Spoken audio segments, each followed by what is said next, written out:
大概有10万份。这些数量呢，比我2019年到2023年初，这3年多以来涨了所有的粉都要多。所以说可想而知之前的一些限制对我们这一类的博主的影响有多么的大。最近涨了很多粉，还有人说看了这么久的 ASMR 竟然还从来没有刷到过你。我只能说我的日子以后将会是无限光明的。那么就借着这个契机，我来给大家分享一下我作为声音类的 UP 主这些年购买使用过的一些产品，给对这一行感兴趣的朋友们一个参考，以及给我的听众朋友们了解一下你们听的这些作品都是如何产出的。接下来我会由我做 UP 主的时间线为基础，跟大家分享一下这些产品。Tascam DR05 是我拥有的第一个正式的录音设备。下面我就先把音频换成它，用它来录制。喂，它其实是一位好心的人送给我的。这里还有一个故事可以跟大家分享，就是我早期对 ASMR 特别感兴趣的时候，我就在各种地方搜索和 ASMR 相关的新闻也好，还是贴吧之类的。所以当时我就在贴吧里面看到了另外一位 UP 主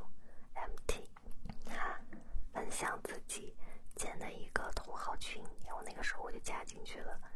后来我在那个群里跟大家玩的也很好，同时我说我也要做 UP 主，然后我也做了一段时间。后来就有一位热心的同好送了我一个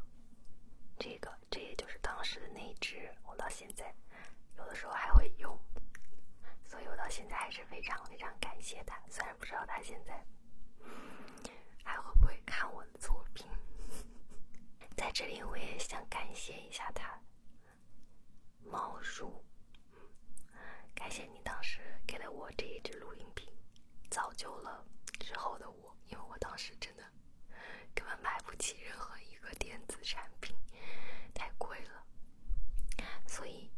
我就用它制作了很多的视频。后面的就是你们喜欢的那些角色扮演类的，还有一些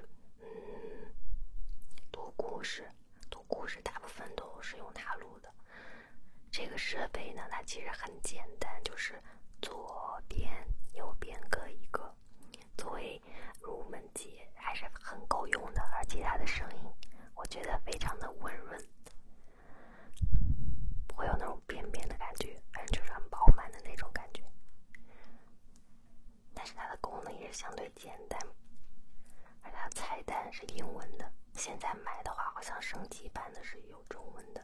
除了这2个它自带的录制以外呢，你还可以额外插一个设备，就比如说你买一个3D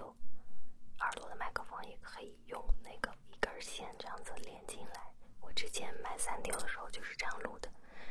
把它插到这里来，然后这2个它就不会收音了，它就会用你插的这个麦克风收音。其实我到现在还是很喜欢这个设备的，并且我最近也是用它插上了这个我最近买的这个麦，然后插在这上面，然后也可以很好的使用。同时它的价格也不是很贵，我觉得作为一个新手想要录制一件什么东西，或者是会议录音之类的，都可以考虑这个很基础的一个产品。我买的第2款麦克风就是它 Blue Yeti 雪人麦克风，虽然不是现在手上的这一款，但是当时我也是非常喜欢它的。后来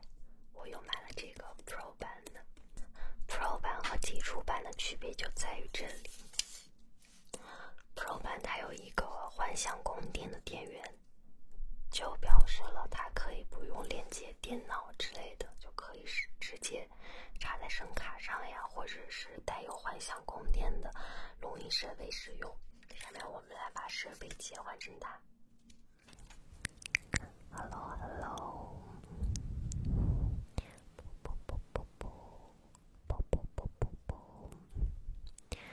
这个麦克风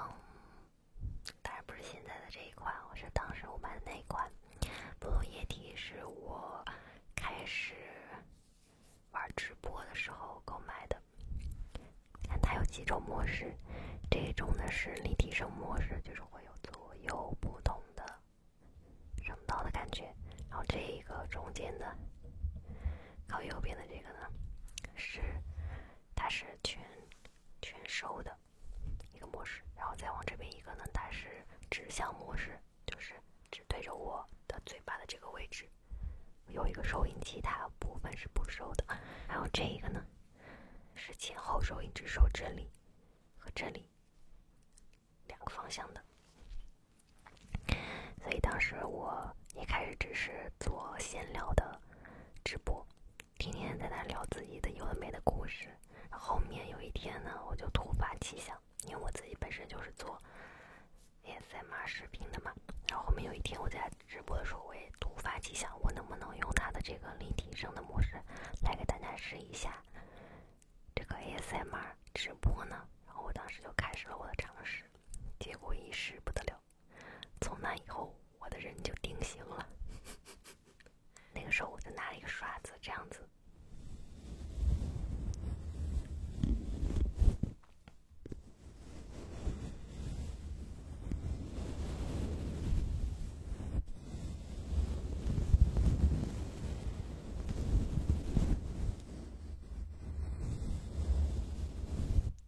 就这样跟大家玩，然后大家都表示很新奇，很有意思。那个时候是2015年的时候，从那之后，观众朋友们都爱上了。也是从那个时候开始，我开始做 ASMR 的直播了。这个麦克风呢，它比较适合什么人呢？比较适合一些在电脑前面录制的人，比如说你平时也不考虑会出差使用，或者在户外使用等等，你只考虑在电脑前面用。那么它是有一根 USB 线，直接插到你的电脑上，就可以直接就可以开始录着，什么都不需要，你也不需要买声卡啊等等，或是什么供电都不需要，并且它还好几种模式，你既可以录 ASMR， 也可以用它来录一些故事啊等等，只要你想录的都行，甚至是可以录唱歌也可以。所以它的使用率还是挺高的，就是如果是在办公的场合下，早期我还是很依赖它的，就直播聊天啊，做 ASMR 呀，也用过它录过作品。反正如果你不考虑去其他地方，买这个还是非常划算的。我不只有这一个，我有之前那个放在老家了，然后现在这个在这儿，我还有一个最新出的，他们跟罗技一起合作的那一款，就是这一款，它的长得有点扁扁的，不像雪人麦这么圆。这一款它少了一些按键，但是基本上几个功能也都在的，并且上面也有一些灯光之类的。同时它也配备了罗技的一个技术支持，就是它会有一个驱动的软件，你可以在里面设置一些EQ 平衡啊，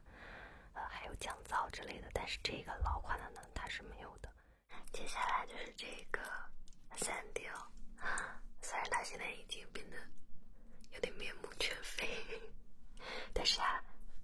的耳朵我还仍然在使用，在这个上面。我现在就先把它的耳朵还给他。好，终于把它给复原了。我先来讲一下它是怎么样用的。它这里只有一个接口，可以用2个3.5的接到录音笔上，也可以用这种一个3.5分成2个卡农头的接在声卡上面。基础版的它就是这里只有一个口，然后升级版的是这里有2个卡农的供电口以及起，这里也保留了一个现在的3.5的口。这个款式呢，它的耳洞比较大。后面这个款式呢，这一款呢，它的耳洞就非常小，可以看出来，留了一个很小很小的位置。这个因为它是不能供电的，所以它这里面拆开以后有一块9伏的电池，长方形的，就在这一块，所以它用一段时间就会需要把它打开，再换一块电池。所以以前在我直播的时候，经常就是给大家开一个脑颅手术，把它打开，然后换一块电池进去。好，下面我们就来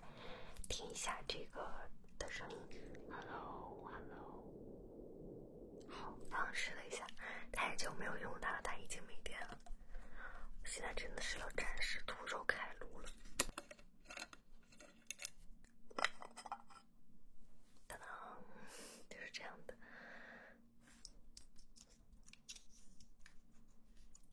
还是加重常备的。看一下它里面的结构是这样子的。先把它装回去。现在就是这一款麦克风它的效果，可以听出来它其实还是有一部分底噪的，明显的能听出来一些。但是感觉过了这么久，好像它依然还是挺好用的。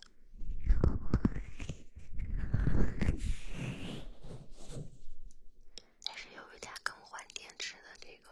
其实不是很方便，所以我觉得如果你是想考虑做一个主播的话，这款就不是特别推荐，还是用48伏幻象电源供电的会好一点点。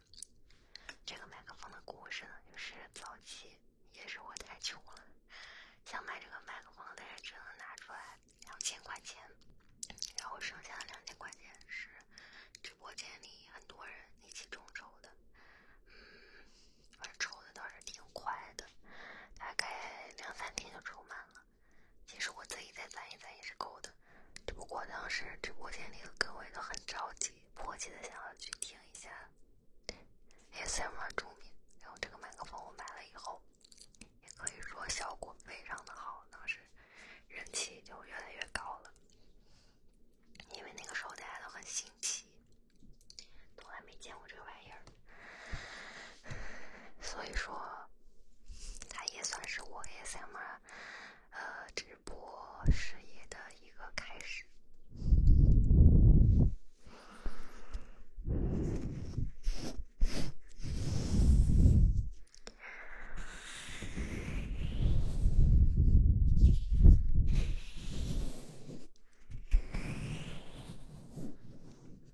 因为弹了一个耳朵的造型，所以它就非常适合做一些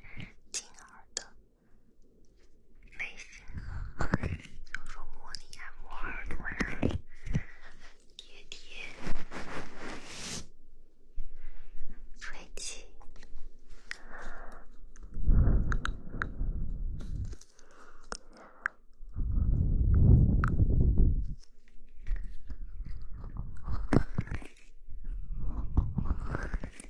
这些都是录音里做不到的。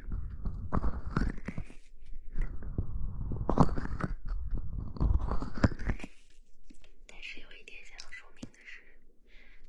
，3DO它真的是一个收音非常广、非常灵敏的一个设备，它对环境的要求非常高。如果你录音的环境不够安静的话，那你用它真的很爆炸。所以大家也要考虑自己周边的环境来选一些麦克风。接下来就是这一款产品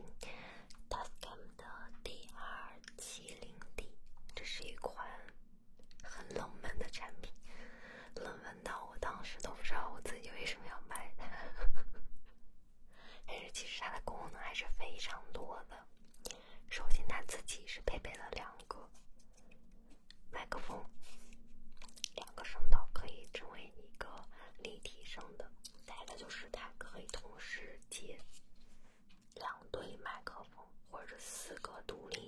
到的麦克风，它都可以实现。然后它可以分别控制这4个麦克风，就像一个移动的声卡一样。它是其实一个方便你把它放在你的相机上面或者下面的一个装备，因为它的下面有这个孔，甚至有2款不同的孔，可以放在你的机器上。上面也有一个螺丝孔，可以继续安装相机或者补光灯的设备，是非常好的。其实我当时的想法可能就是把它放在我的相机前面，然后我对着相机，这样子它前面的2个麦克风正好可以收到。同时当时我也需要一个幻象电源供电的这样的一个设备，所以我当时就购买了它。其实现在吃灰已经很久很久了，我是这一期拍视频才想起来。下面我来用这个设备的前面2个麦克风来录一下，让我们听听它的声音怎么样。我现在已经是在用这个麦克风来录制了。这个麦克风它其实也是有好几个接口的，可以接刚刚我说的那种额外3.5插进去的这个口，然后呢还可以是相机的输入和输出，就是你可以直接把它接到相机的那个口上，麦克风的口上，就直接用它来当做收音的这个设备。其实我还没有用它自带的这个麦克风来录过东西，但是我觉得 Tascam 它的麦克风一直都是很圆润的那种感觉。因为我之前也用过一款索尼的录音笔，但是那个给我录出来就是感觉你说话进去人声就比较尖锐的那种感觉，但是 Tascam 就不会。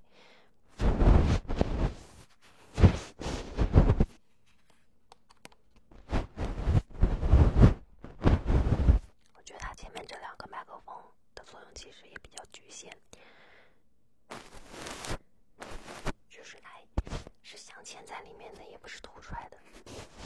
所以你能做的也不多。更多的可能就是我们需要用它来供电，因为它的接口真的非常多，就相当于它是一个户外便携的声卡一样，你可以这样理解。这个可能就是比较适合平时出去拍摄比较多的，然后又需要插很多麦克风的这种类型。接下来又是一个需要我拼装的大玩意儿了，然后我现在就把它拼起来。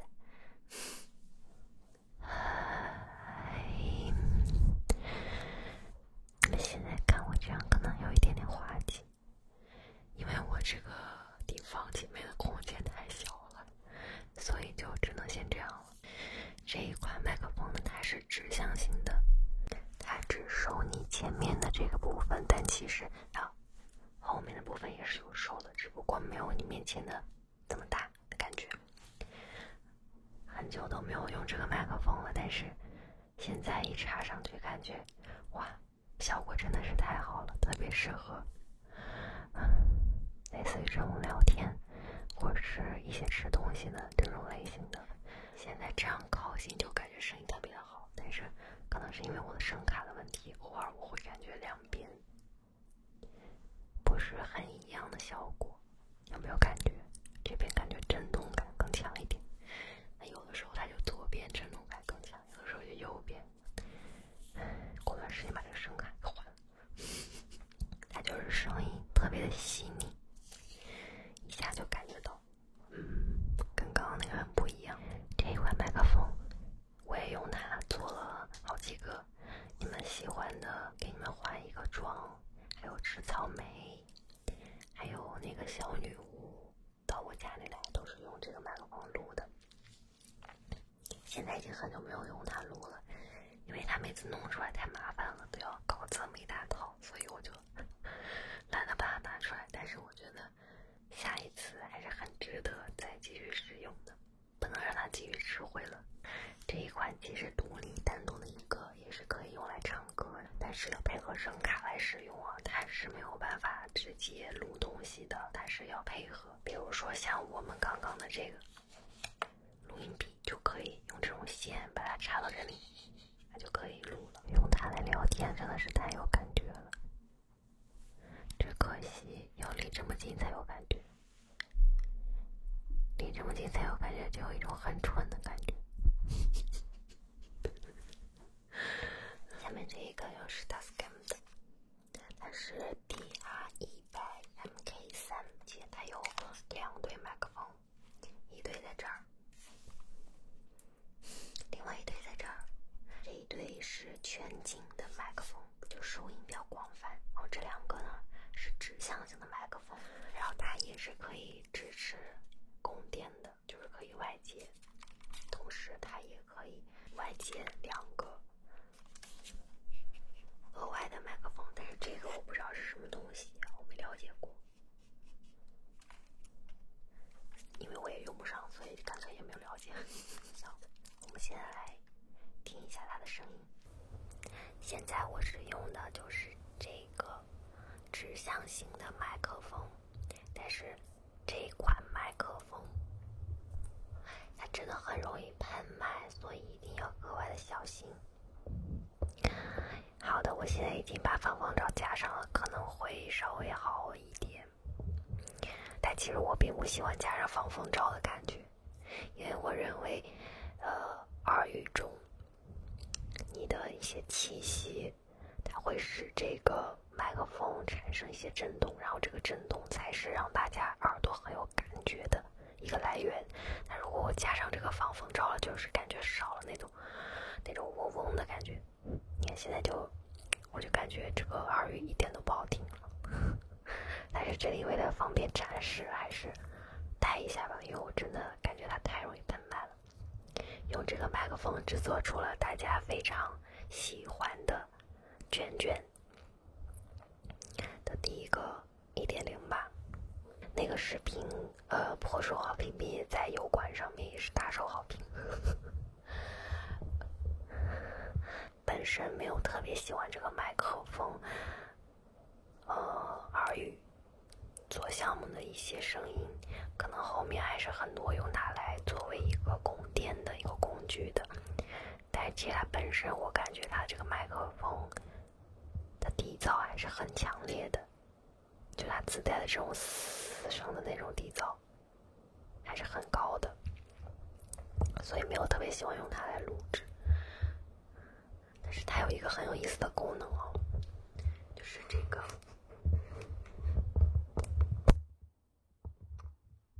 拨了一下，就会感觉突然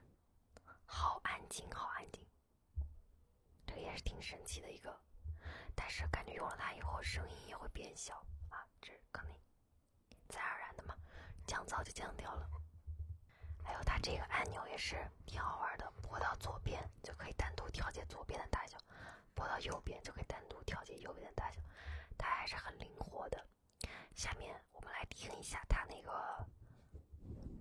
广泛的这个收音是什么样子的。现在就是这个比较广域的收音，但其实我感觉这个收音效果在这里可能感觉不太到。如果把这个麦克风拿到户外去的话，感觉还是很明显的。比如说户外的鸟叫声啊，远处的人的声音，在用这个麦克风收音的时候就会感觉很明显，然后你的本来的声音就没有那么的明显了。但如果你用这个的话，就会感觉离你很远的这些声音它其实都不太能收到，反而会能更多的收到你讲话的声音。所以这是这2个麦克风之间的区别。其实我觉得这个麦克风出去户外录一下的话，应该还是不错的。我也带它去录过一次，西溪湿地有带到它去录过这样的一个麦克风，啦啦啦。但其实用它的次数也没有那么多了，最近，而且这个价格偏贵，所以我觉得个人没有特别推荐。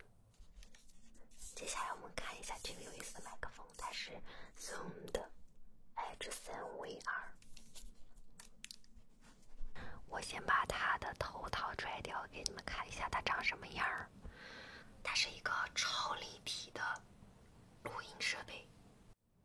可以看到它的方向有很多。这个罩子线太磕碜了，都让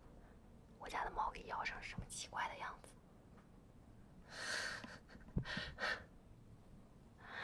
它是一个多方位的全景声的一个录音设备，它是我去户外录环境的时候买的，西湿地的时候买的吧。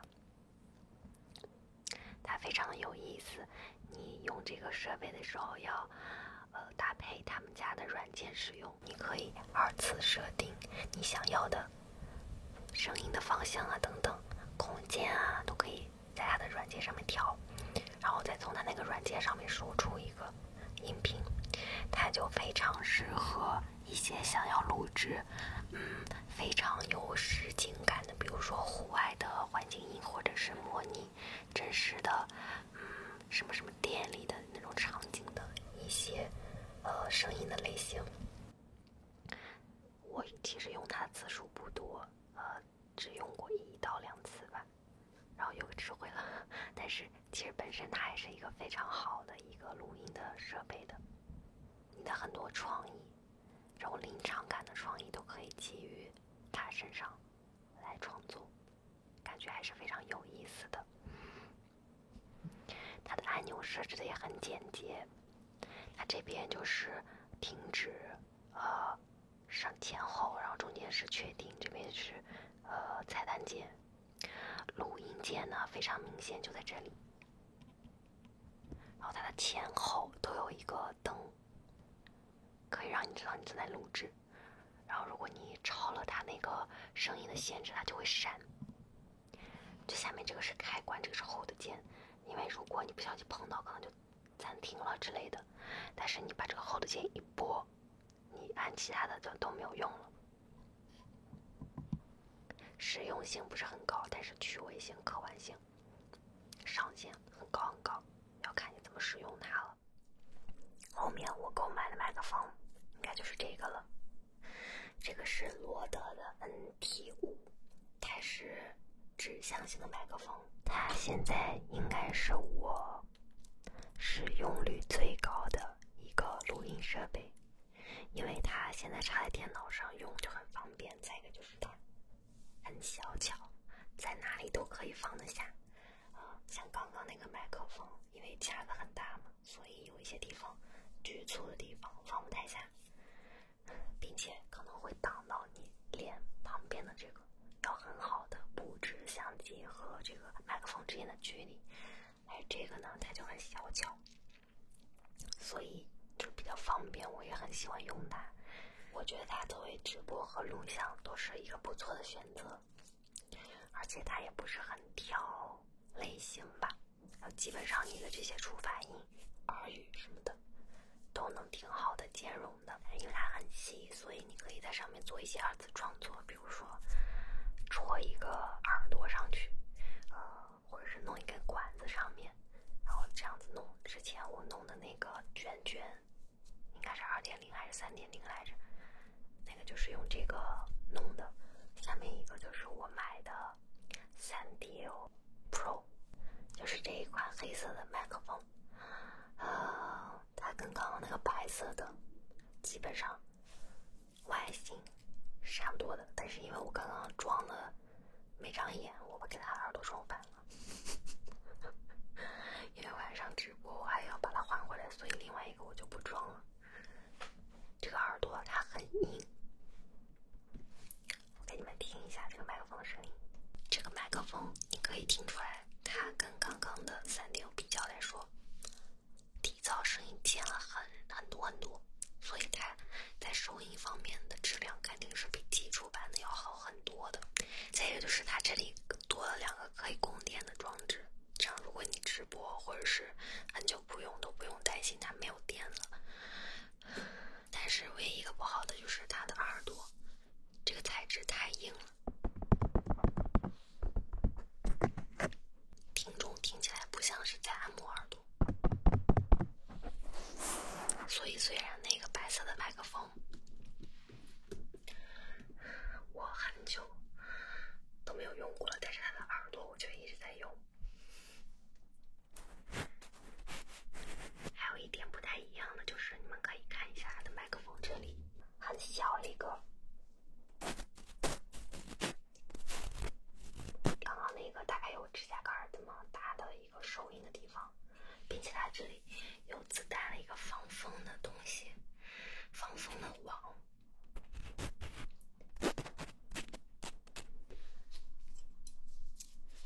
它的这个贴片啊，时间长了都是会掉漆的，所以到时候可以想象一下，这么一个纯黑色的麦克风，到时候这个贴片这也会掉漆，都掉漆的话，颜色应该有多丑。其实我后面也找了那种第三方的做硅胶的厂子，但是它也做不出来更软的。我后面还想继续再找一下有没有替换的这种，或者是可以做的更厚的，但是呢目前都没有找到。如果你们有认识的也可以联系我。总的来说它的音质还是非常非常高的，但就是它的耳朵啊实在是它的败笔。我现在下面来说说这个麦克风，这个麦克风是猛犸的，几来着不记得了，它出的第一款双声道的便携麦克风，长这样啊。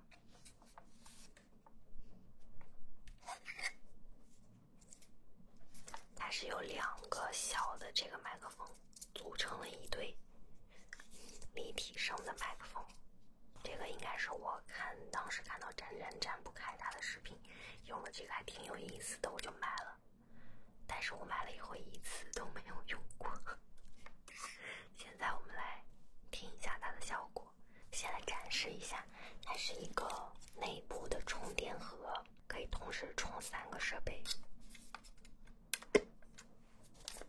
USB Type-C 充的，然后是它的一个小的主机，可以分别静音和控制这2个小的麦克风。它自己是没有这个记录的功能的，所以它只能作为一个相机的媒介。把它插到相机上，然后相机就会利用它来录了。现在来试一下。Hello， 哎，这应该是我最轻松的一次不用对轨的录音，因为录音和录像的设备不同，所以每次都要对轨。这次就不用了，因为它直接用相机录的，还配了2个防风的球，给它安上。这样好了，这样就已经弄好了。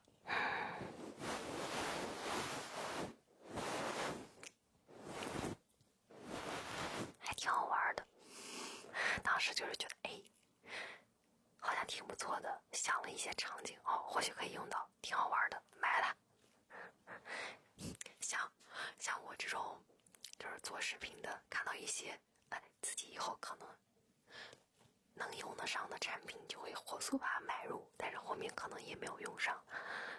其实没关系，有就行了，之后肯定有用到的一天。首先它很便携，再一个呢就是它可以跟相机连在一起。如果我要是出外景或者是一些比较狭窄的场合，不太方便指任何一个麦克风，这种就非常便携，很方便，并且它自己自带的电，你也不用给它配备什么电池，并且它也是无线的，我可以从这里拿很远，它都能录到。这也是它很方便的一个地方。但就是声音呢，可能没有录音笔那么好，听着就是感觉不太饱满，声音就干干的扁扁的那种感觉。不过这个影响倒不大，因为每个设备都有每个设备它的声音的感觉，可以听各种不一样的感觉。希望之后能有一次录制用到它吧。然后分享这个前段时间我有做过开箱，是看上了它的小巧，并且它的音质也很棒，不像普通的小蜜蜂那样底噪那么大，这个底噪真的很小。你们都听过了，我现在再展示一下。这个麦克风指向性超级无敌强，稍微离远一点点的声音，那就录的不是特别明显了。这是它的一大优点，并且它很小，它可以放到很多很多地方，比如说我耳朵眼里。上一期做的那个跳跳糖，把它放到水里面，那个声音也很惊艳。或者是自己自制一个耳朵，我上次弄了，自制一个耳朵把它插进来，这样子模拟一个耳洞的声音也很效果也很棒。像这样给它装上。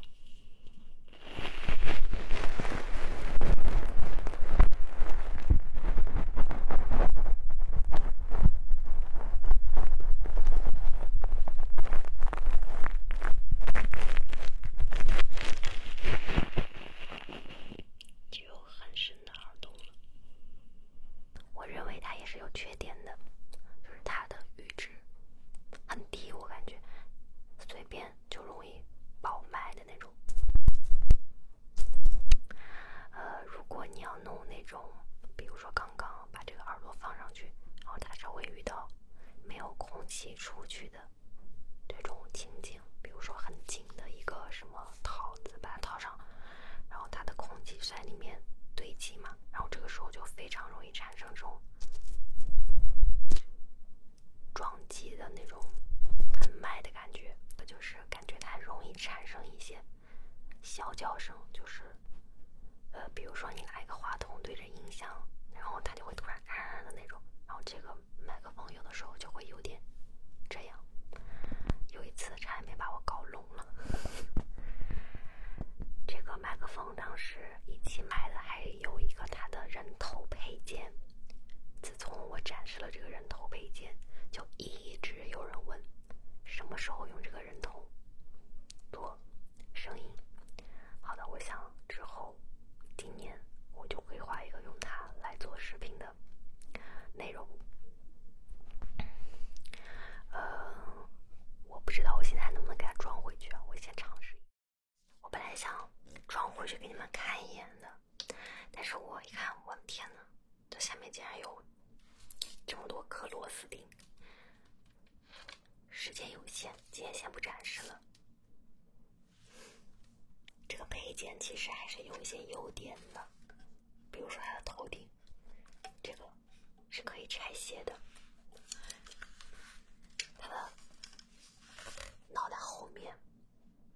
也是可以拆卸的，并且可以旋转，这个也可以旋转，就是非常灵活的可以安装你的配件。这里可以把它转进支架里啊或什么的。虽然我刚刚说不装了，但是我还是把它装下来了。但是感觉这个跟3D比，那还是比不了的。我这样好变态啊！看看后面，哇哦！啦啦啦啦！不过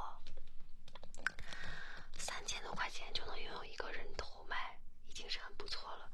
确实它的配置就没有办法像3D那么好。感受一下这个头，救命！这个耳朵是棒棒硬。我觉得拥有这个头，就不要惦记着用它来做一些什么按摩的了，根本不合适。这个耳朵太硬了。我觉得我们可以在头上做做文章。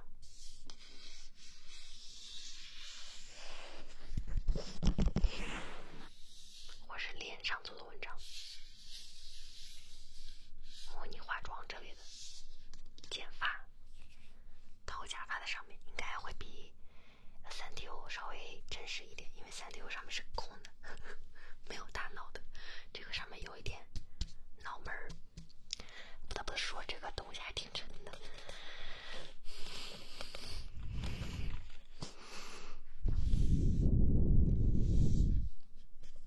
所以就老有人让我用它来视频，我就不爱用，因为提着这个脑袋，在我看来它是一个附加品，就是我其实主要还是为了买里面那个便携式的小蜜蜂一样的麦克风。但是其实我发现了一个问题，就是虽然这个麦克风它装进了一个人头里面，但它并不是人头麦，就是它虽然装进去了，但它并不是。为什么这么说呢？比如说3D5吧，3D5它的收音就是一个全方位的收音，所以那个真实感是这个麦克风无法比拟的。就比如说我现在在你的脑袋后面说话，但是这个听感就不是特别的真实，没有3D5那么宽的一种空间感。虽然你能感觉到我是在你的侧后方说话，但是没有那么的真实。3D5它是一种什么感觉呢？就是我今天现在在这里录东西，突然之间小龙人，就是我的猫，它把我的门打开了。当我再一次听到这段音频的时候，我还是会看一下门那边是不是小龙人在开门，就是那种真的很模拟临场的那种感觉。但是我觉得这个麦克风它只是模拟了一下人头而已，它并没有那么真实的模拟了空间，所以把它装进一个人头里面也没有办法体现出来真正的声场，这是一个遗憾吧。所以我觉得如果有想考虑买这一款麦克风的，觉得加一个人头也不错啊什么的，我觉得可以考虑不加了，不要花那个钱了。它本身里面的这个小麦克风已经很优秀了，但是用在这个人头上面其实就大可不必。最后一个要展示的是我最近新买的，就是前几天新买的这个 Tascam 的 DR40X， 这个也是 ASMR 界的老网红了。那么为什么我已经拥有了这么多麦克风，我还是又买了一个呢？因为感觉它在人声耳语方面非常好，并且它的这个麦克风是凸出来的，肯定也很灵活，做一些声音之类的。我们现在就来听一下它。Hello， 有没有感觉到这个麦克风特别适合耳语，人声特别的浑厚？有没有这种感觉？这样做一些耳语内容的时候，就会觉得它的功能上也是可以给额外的2个麦克风供电的，但是它没有一个额外的输入的3.5的口，是没有的。它的这个切换方式是在这里波动就可以切换你的这个麦克风，选择这个还是后面的还是怎么样。当当，波动以后就变成这样了，这样你感觉你的人声更加的饱满了。我现在感觉这个声音充斥着我的整个脑袋，就是它有点容易，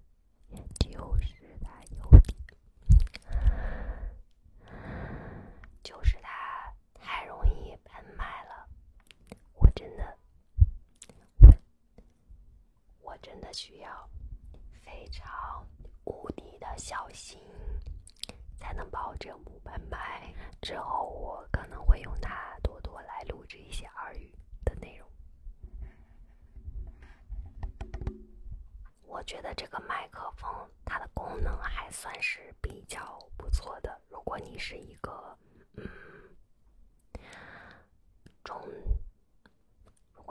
个中级的玩家既想要自己本身有点录音功能的，又想要给其他额外的2个麦克风供电的，这个还是不错的。就是它没有3.5的那个口，如果有的话，那它也就是无敌了。但是看在他的人声这么好听的前提下，也包容了，反正我设备这么多。好的，这一期给大家分享了很多我的设备，如果大家对这些设备以及做声音类的 UP 有一些疑问的话，也都可以在评论区里问我，我会给大家回答的。再有一个就是今天我是以分享类的这种形式来跟大家做的这个视频，如果大家想要看测评横向的一点的也可以评论区告诉我，如果你们感兴趣我也可以做，因为时间有限，设备太多，一期真的做不下那么多内容。好，那就感谢你的收看啦，希望之后我能再用这些设备给大家带来更多更好